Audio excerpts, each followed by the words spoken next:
Hello friends. तो आज के इस वीडियो में हम डिस्कस करेंगे क्लास 6 का जो एनसीईआरटी का साइंस का बुक है उसका सेकंड चैप्टर जिसका नाम है भोजन के घटक।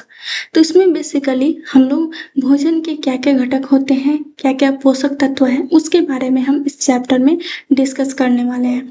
जैसा कि इसके पहले जो चैप्टर था उसमें हमने देखा कि भोजन कहाँ से प्राप्त होते हैं, उसके क्या स्रोत हैं, साथ ही भोजन के आधार पे हमने भोजन खाने के आधार पे हमने जीव जंतु को तीन प्रकार में बांटा। कौन कौन सा? तो शाकाहारी, सर्वाहारी और मांसाहारी। अब इस चैप्टर में हम देखेंगे कि भोजन के क्या क्या घटक होते हैं। तो सबसे पहले अगर हम बात करें पहला टॉपिक की इसमें, तो वो है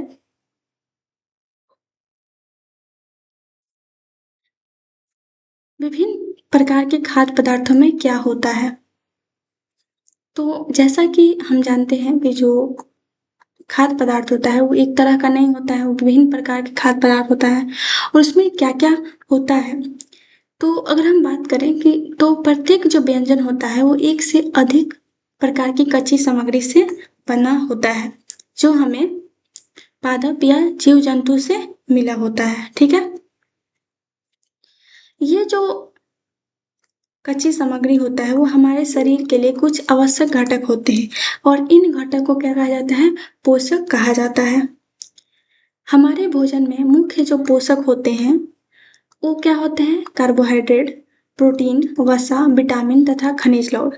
जो भी हम खाते हैं भोजन, चावल दाल रोटी, वो सिर्फ चावल दाल रोटी नहीं होता, उसमें क्या होता है? उसमें पोषक तत्व होते हैं जो हमारे ग्रोथ में, जो हमारे स्वस्थ रहने में काफ़ी ज़्यादा हेल्पफुल होते हैं। और ये पोषक तत्व क्या होते हैं? कार्बोहाइड्रेट होते हैं, प्रोटीन होते हैं, वसा होते हैं, विटामिन और खनिज लवण होते हैं। ये सब क्या होते हैं उसको हम आगे चलकर आगे डिस्कस करेंगे। इसके अतिरिक्त इसमें क्या होता है? भोजन में, हमारे भोजन में रुक्षांश भी होते हैं और जल भी शामिल होते हैं जिन्हें हमारे शरीर को आवश्यकता होती है।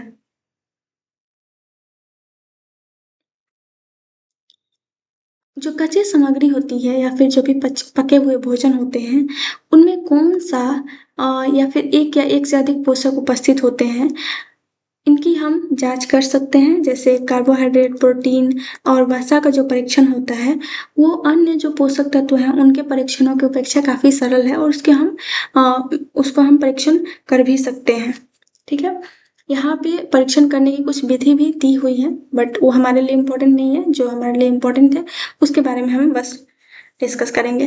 तो पहले हम जान लेते हैं कि इन परीक्षण के लिए क्या क्या आवश्यकता होती है। तो आयोडीन होता है, कॉपर सल्फेट और कास्टिक सोडा, ये विलयन की आवश्यकता होती है और ये होने पे हम जो कार्बोहाइड्रेट है, वसा है और प्रोटीन है उसकी हम परीक्षण कर सकते हैं, उसकी हम जांच कर सकते हैं। तो अगर हमें मान लेते हैं कि कार्बोहाइड्रेट की जांच करना है, तो जो कार्बोहाइड्रेट होता है वो कई प्रकार के होते हैं। हमारे भोजन में जो पाए जाने वाले कार्बोहाइड्रेट होते हैं वो होते हैं मंड और शर्करा के रूप में। तो अगर हमें मंड की जांच करना हो तो अगर ये जो भी विलयन है उसको हम लेकर और जो भी हमारा खाद्य सामग्री है उसमें अगर हम मिलाते हैं, जैसे तनु आयोडीन विलयन की 2 या 3 बूंदें खाद्य सामग्री में डालते हैं, अगर उसका रंग जो है वो नीला या फिर काला रंग का होता है तो वो मंड की उपस्थिति को दर्शाता है, मीन्स उसमें क्या है? कार्बोहाइड्रेट है। वैसे ही अगर हम बात करें प्रोटीन के लिए परीक्षण की, तो प्रोटीन के लिए परीक्षण कैसे करेंगे? तो अगर मान लेते हैं हमें प्रोटीन की परीक्षण करना है तो किसी भी खाद्य पदार्थ एक लेंगे और उसमें हम क्या करेंगे कि अगर मान लेते हैं वो ठोस है तो उसका हम पेस्ट बनाएंगे और फिर उसमें एक परख नली जो होता है उसमें डालकर और उसमें 10 बूंद जल डालकर अच्छी तरह मिलाएंगे। ठीक है, उसके बाद फिर इसमें दिया हुआ है कि कैसे हम इसका परीक्षण करते हैं वो भी देख लेते हैं। अब उसको क्या करेंगे, एक ड्रॉपर की सहायता से परख नली में 2 बूंद कॉपर सल्फेट का विलयन और 10 बूंद कास्टिक सोडा का विलयन डालेंगे और उसको अच्छी तरह से मिलाकर 10 मिनट तक देखेंगे, कुछ मिनट तक देखेंगे, 10 से 5 मिनट तक देखेंगे। उसके बाद अगर उसका बैंगनी रंग का हो गया खाद्य पदार्थ तो उसका मतलब क्या है? उसमें प्रोटीन है। ठीक है। तो इस तरीके से सरल विधि को कुछ चीज़ें की रिक्वायरमेंट है और उसकी हेल्प से हम लोग क्या कर सकते हैं, प्रोटीन की उपस्थिति को, कार्बोहाइड्रेट की उपस्थिति को दर्शा सकते हैं। कार्बोहाइड्रेट अगर वो नीला और काला हो जाता है तो कार्बोहाइड्रेट की उपस्थिति को दर्शा रहा है। और अगर हमें ये जो परीक्षण किया प्रोटीन के परीक्षण, उसमें क्या होता है कि प्रोटीन अगर उसमें है तो वो बैंगनी रंग का हो जाता है, तो उसको हम क्या बोलेंगे, प्रोटीन की उपस्थिति है उसमें। ठीक है। वैसे ही अगर हम बात करें वसा के लिए परीक्षण की, तो वसा का परीक्षण जो होता है काफ़ी इजी होता है। इसमें क्या होता है कि हम एक खाद्य पदार्थ को लेते हैं, उसको कागज़ में एक के टुकड़े में एक लपेट कर कूटते हैं। ठीक है। उसके बाद उस कागज़ को हम सीधा लेंगे और फिर तेल के धब्बे उसको हम क्या करेंगे, उसको सबसे पहले क्या करेंगे, जो कागज़ है उसमें उस टुकड़े को लेंगे और फिर उसके बाद कूटेंगे उसको, और उसके बाद कूटने के बाद जब अगर उस कागज़ पे तेल के धब्बे होंगे तो उसको हम क्या बोलेंगे, उसमें वसा है। तो वसा अगर कोई खाद्य पदार्थ में है तो उसमें थोड़ा-सा तेल दिखेगा। अगर हम उसको कूटते हैं तो हमें उसमें पता चल जाएगा कि उस जो पदार्थ है उसमें वसा की उपस्थिति है। तो इस तरीक़े से हम प्रोटीन, कार्बोहाइड्रेट और वसा की उपस्थिति को देख सकते हैं किसी भी खाद्य पदार्थ में। इसके अलावा विटामिन और खनिज लवण भी होते हैं जो हमारे भोजन में होते हैं और वो हमारे लिए इम्पोर्टेंट होते हैं। अब हम बात करेंगे विभिन्न पोषक हमारे शरीर के लिए क्या करते हैं। तो जैसा कि हमने अभी देखा कि हमारे जो भोजन होता है, जो हम लोग ग्रहण करते हैं भोजन को, उसमें कई प्रकार के पोषक तत्व होते हैं। तो ये पोषक तत्व जो होते हैं वो हमारे शरीर के लिए क्या करते हैं, अब उस चीज़ के बारे में हम जानते हैं। तो कार्बोहाइड्रेट जो होता है वो मुख्य रूप से हमारे शरीर को ऊर्जा प्रदान करता है। जो कार्बोहाइड्रेट होता है वो शरीर को क्या प्रदान करता है, ऊर्जा प्रदान करता है। वसा से भी ऊर्जा मिलता है। वास्तविकता की अगर हम बात करें तो कार्बोहाइड्रेट की तुलना में वसा की समान मात्रा में हमें अधिक ऊर्जा प्राप्त होती है। जो वसा होता है और कार्बोहाइड्रेट होता है, अगर हम इन दोनों की तुलना करें तो वसा जो है वो अधिक ऊर्जा प्रदान करता है कार्बोहाइड्रेट की उपेक्षा। वसा और कार्बोहाइड्रेट युक्त जो भोजन होता है, मीन्स ऐसा भोजन जिसमें कार्बोहाइड्रेट हो और वसा हो, उस भोजन को ऊर्जा देने वाला भोजन हम लोग कहते हैं। ठीक है। अब हम देख लेते हैं कि कार्बोहाइड्रेट के क्या क्या स्रोत हैं, मीन्स क्या क्या खाने से हमें कार्बोहाइड्रेट मिलेगा, कौन सा ऐसा भोजन है जिससे हमें कार्बोहाइड्रेट मिलता है। तो यहाँ पे दिया हुआ है चावल, बाजरा, गेहूँ, शकरकंदी, आलू, गन्ना, पपीता, तरबूज, आम और मक्का। ये जो है वो कार्बोहाइड्रेट के स्रोत हैं। वैसे ही वसा के भी स्रोत हैं। तो वसा के कुछ स्रोत जो कि पादप स्रोत हैं वो है मूंगफली, फिर ड्राई फ्रूट्स में हो गया पिस्ता हो गया, तिल, सोयाबीन का तेल, नारियल का तेल, सरसों का तेल, सूरजमुखी का तेल, ये क्या है, ये पादप स्रोत हैं वसा के। उसके अलावा जंतु स्रोत की अगर हम बात करें तो जंतु स्रोत में अंडा हो जाएगा, क्रीम हो जाएगा, मक्खन, दूध, दही, घी और उसके बाद मांस, मछली, ये सब क्या है, ये वसा के स्रोत हैं जो कि जंतु स्रोत है, मीन्स जंतुओं से प्राप्त होते हैं। और पादप स्रोत में आ जाएगा तिल तेल हो गया, फिर विभिन्न प्रकार के तेल और मूंगफली इत्यादि, ये सब क्या है, पादप स्रोत है वसा के।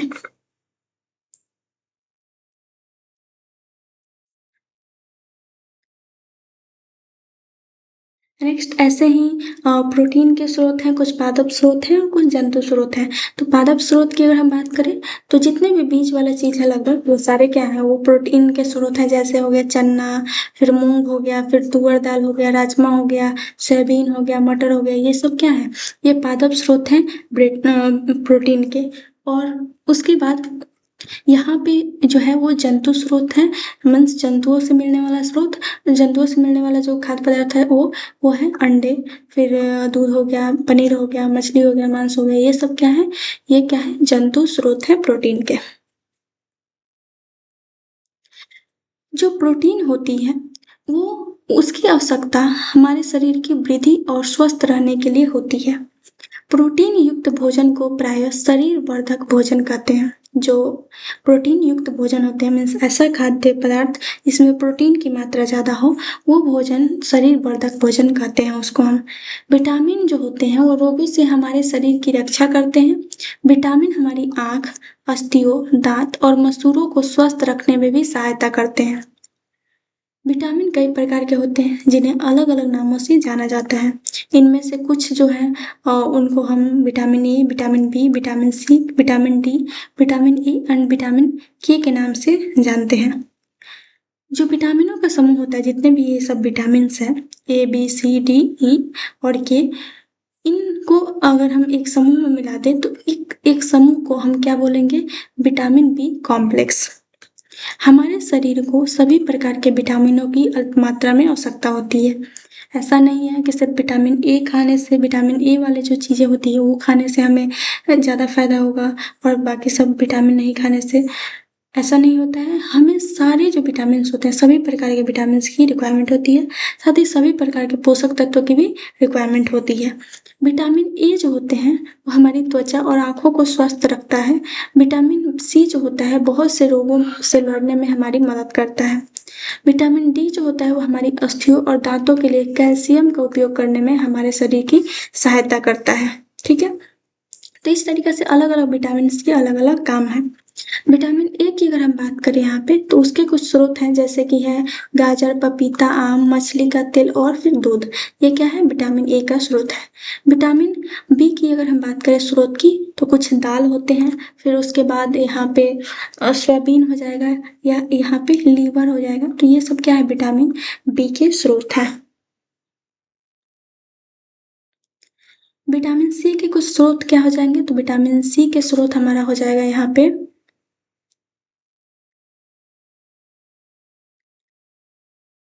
विटामिन, यहाँ पे सी का स्रोत होगा नींबू, आंवला, मिर्च, अमरूद, संतरा और टमाटर। ये क्या है?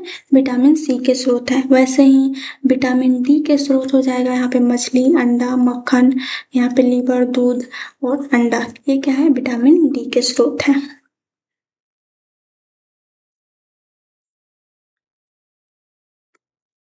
उसके अलावा अब हम कुछ खनिज लवण हैं उसके भी स्रोत देख लें। हमने विटामिन का स्रोत देखा, प्रोटीन का स्रोत देखा, वसा कार्बोहाइड्रेट का स्रोत देखे। अब हम कुछ खनिज लवण हैं उनको भी स्रोत देख लेते हैं। तो खनिज लवण में आयोडीन आएगा, तो उसका स्रोत क्या होता है? नमक, मछली, और ये हो जाएगा मूली, मूली का जो पत्ता होता है, फिर पालक का जो पत्ता होता है वो, और फिर ये आदि, ये सब क्या है? विटामिन आयोडीन के स्रोत है। ठीक है, विटामिन नहीं, आयोडीन के स्रोत है। उसके बाद हो जाएगा फास्फोरस के कुछ स्रोत। तो फास्फोरस में क्या जाएगा? हमारा केला, दूध, फिर सोयाबीन हो जाएगा, मिर्च हो जाएगा, कुछ दाल हो जाएगा। ये सब क्या है? फास्फोरस के स्रोत है।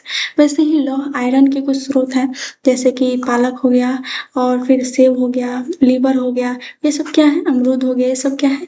आयरन के स्रोत है। उसके बाद अब कैल्शियम के कुछ स्रोत हैं। तो कैल्शियम के स्रोत क्या हो जाएगा? दूध, अंडे, ये क्या है? कैल्शियम के स्रोत हैं।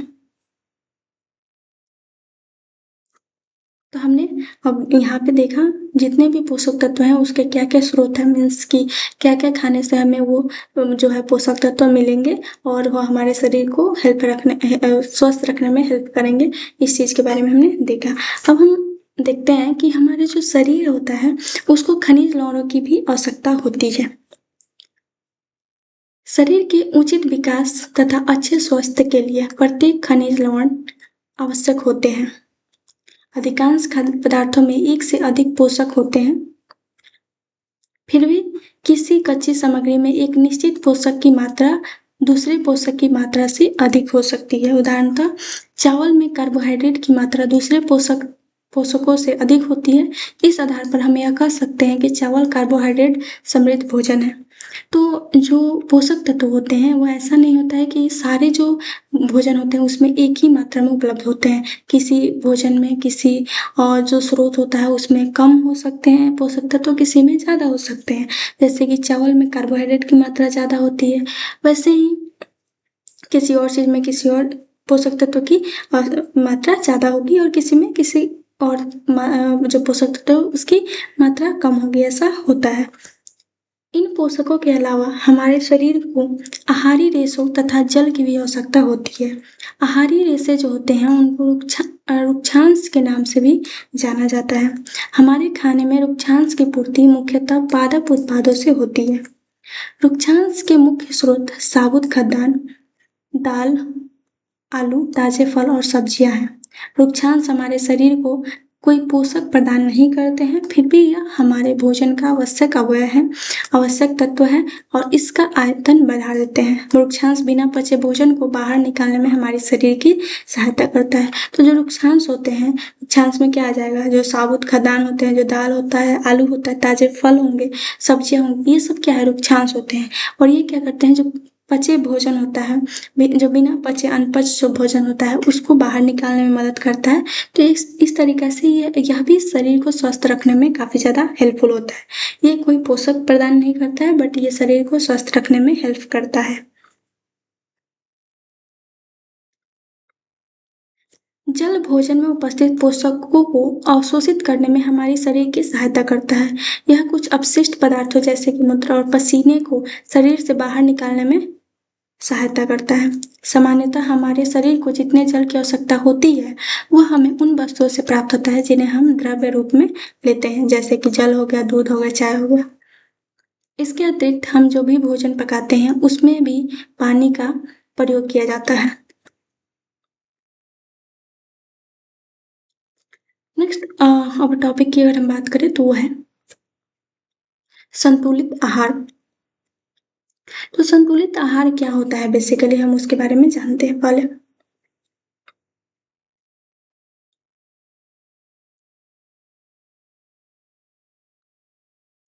सामान्यतः पूरे दिन में हम जो भी कुछ खाते हैं उसे आहार कहा जाता है। जो भी हम खाद्य सामग्री को खाते हैं उसको क्या कहा जाता है? आहार कहा जाता है। हमारे शरीर की वृद्धि और अच्छे स्वास्थ्य को बनाए रखने के लिए हमारे आहार में वे सभी पोषक तत्व उचित मात्रा में होने चाहिए जिनकी हमारे शरीर को आवश्यकता है। कोई भी पोषक तत्व ना आवश्यकता से अधिक हो और ना ही उससे कम। हमारे आहार में पर्याप्त मात्रा में रुक्षांश और जल भी होना चाहिए और इस प्रकार के आहार को संतुलित आहार कहा जाता है। ऐसे आहार जिसमें सारे पोषक तत्व साथ ही रुक्षांश और जल भी शामिल हो उन आहार को संतुलित आहार कहा जाता है। जिसमें किसी भी पोषक तत्व की कमी नहीं हो, किसी एक की मात्रा ज्यादा और किसी एक की मात्रा कम ना हो, उस आहार को हम क्या बोलेंगे? संतुलित आहार। ठीक है, तो संतुलित आहार ये हो जाएगा।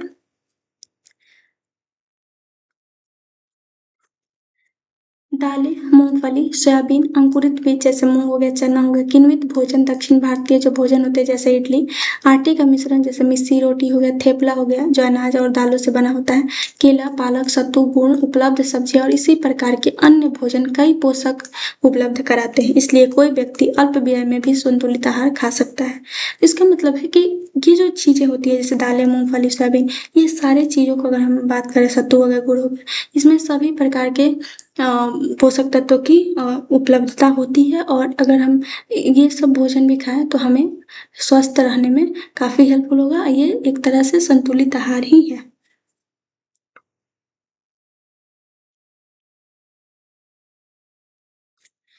उचित प्रकार का भोजन करना ही पर्याप्त नहीं है, इसे उचित तरीके से पकाना भी चाहिए ताकि इसके पोषक तत्व नष्ट ना हो। छिलका उतारकर यदि सब्जियों और फलों को धोया जाता है तो यह संभव है कि उनके कुछ विटामिन नष्ट हो जाए। सब्जियों और फलों की त्वचा में कई महत्वपूर्ण विटामिन और खनिज लवण होते हैं। चावल और दालों को बार बार धोने से उनमें उपस्थित विटामिन और कुछ खनिज लवण अलग हो सकते हैं।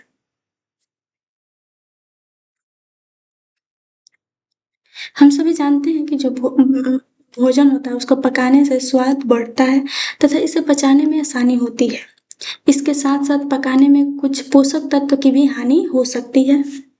यदि भोजन पकाने में अत्यधिक जल का उपयोग किया जाता है और बाद में उसे फेंक दिया जाता है तो कई लाभदायक प्रोटीन और खनिज लवण की हानि हो जाती है। पकाने में विटामिन सी जो होता है वो आसानी से गर्मी से नष्ट हो जाता है। ठीक है, जो विटामिन सी होता है वो टेम्परेचर बढ़ाने पे गर्मी से नष्ट हो जाता है। ठीक है, तो पकाने से उसका गर्मी बढ़ेगा, उससे विटामिन सी आसानी से नष्ट हो जाता है।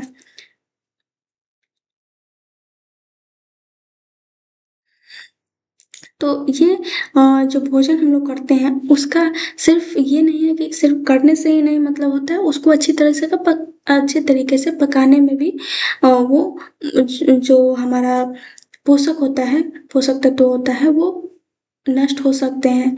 जैसे अगर हम छिलका उतार दें किसी सब्ज़ी का तो उसमें भी कुछ विटामिन्स, कुछ प्रोटीन, कुछ पोषक तत्व होते हैं जो कि हानि हो सकते हैं। अगर हम उबालते हैं किसी चीज़ को तो उससे विटामिन सी के नष्ट होने की भी संभावना रहती है। तो इस तरीक़े से उसको सिर्फ़ भोजन खाना ही नहीं, उसको पकाना भी काफ़ी ज़्यादा महत्वपूर्ण होता है, हमारे शरीर को स्वस्थ रखने के लिए। वहीं अगर हम बात करें किसी एक ही चीज़ को हम अगर ज़्यादा खाएँ तो उससे रोग भी हो सकते हैं। जैसे अगर हम बात करें, अगर ज़्यादा वसा युक्त अगर हम भोजन करते हैं तो उससे क्या होगा, हमें मोटापा होगा। जैसे हमने देखा भी है कि हम अपने लाइफ़ में ही देखते हैं कि अगर हम ज़्यादा तेल वाली चीज़ें खाते हैं तो उससे क्या होता है, जो इसमें वसा होती है तो तेल हो गया, वो तेल वाली जो चीज़ें होती है वो अगर हम वो चीज़ ज़्यादा खाते हैं तो उससे क्या होता है, मोटापा बढ़ता है।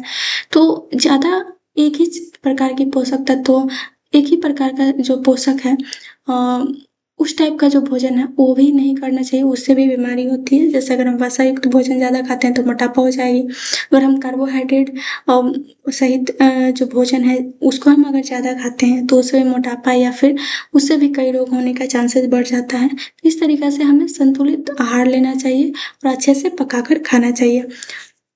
नेक्स्ट इसमें है टॉपिक, वो है अभावजन्य रोग। एक व्यक्ति खाने के लिए पर्याप्त भोजन पा रहा है, लेकिन कभी-कभी उसके भोजन में किसी विशेष पोषक की कमी हो जाती है। यदि यह कमी लंबी अवधि तक रहती है, तो यह व्यक्ति उसके अभाव से ग्रसित हो सकता है। एक और अधिक पोषक तत्वों का अभाव हमारे शरीर में रोग अथवा विकृतियां उत्पन्न कर सकता है। वे रोग जो लंबी अवधि तक पोषकों के अभाव के कारण होते हैं, उन्हें अभावजनक रोग कहते हैं। यदि कोई व्यक्ति अपने भोजन से पर्याप्त प्रोटीन नहीं ले रहा है तो उसे कुछ रोग हो सकते हैं, जैसे कि वृद्धि का अवरुद्ध होना, चेहरे पर सूजन, बालों के रंग का उड़ना, त्वचा की बीमारियां और पेचिश आदि। यदि प्रोटीन और कार्बोहाइड्रेट दोनों ही किसी व्यक्ति के आहार से एक लंबे समय तक अनुपस्थित रहा तो उसकी वृद्धि पूरी तरीके से अवरुद्ध हो जाएगी। ऐसा व्यक्ति बहुत दुबला-पतला हो जाएगा, वह इतना दुर्बल हो जाएगा कि चलने में भी असमर्थ रहेगा। तो अभावजन्य रोग क्या होते हैं कि जिस ऐसा भोजन हम खा रहे हैं जिसमें कोई पोषक ही नहीं है, तो वो क्या हो जाएगा, उससे क्या होगा, उन पोषक के अभाव से कुछ रोग हो जाएँगे और उसको हम क्या बोलेंगे, अभावजन्य रोग बोलेंगे। और इसलिए हमें संतुलित आहार लेने की आवश्यकता होती है। विभिन्न विटामिनों और खनिज लवणों के अभाव से विभिन्न रोग अथवा विकृतियाँ हो सकती है और सभी अभावजन्य रोग जो होते हैं उनकी रोकथाम संतुलित आहार लेने से की जा सकती है।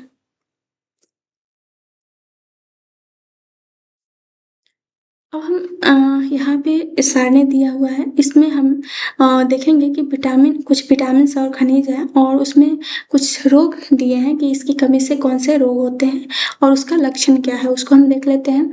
तो सबसे पहले है विटामिन ए, जिससे उसकी कमी से जो रोग होता है वो होता है क्षीणता, दृष्टिहीनता।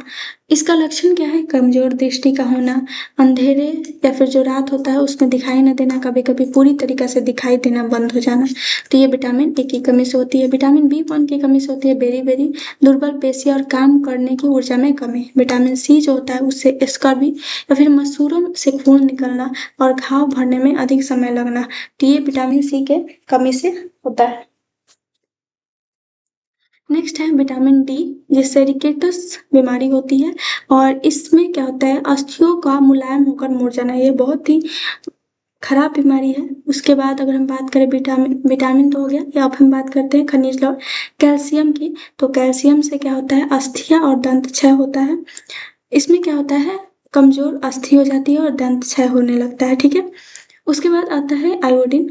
आयोडीन में क्या होता है, आयोडीन की कमी से घेंघा रोग होता है, जिसको गैटर बोलते हैं, गर्दन की ग्रंथि का फूल जाना और बच्चों में मानसिक विकलांगता होना, ठीक है। उसके बाद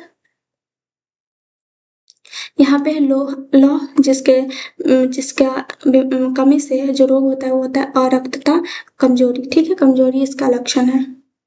अब इसका हम कुछ इंपॉर्टेंट पॉइंट देख लेते हैं इस चैप्टर में। तो हमारे भोजन के मुख्य पोषक तत्वों के नाम कार्बोहाइड्रेट, प्रोटीन, वसा, विटामिन और खनिज लवण है। इसके अतिरिक्त भोजन में आहारी रेशे तथा जल भी होता है।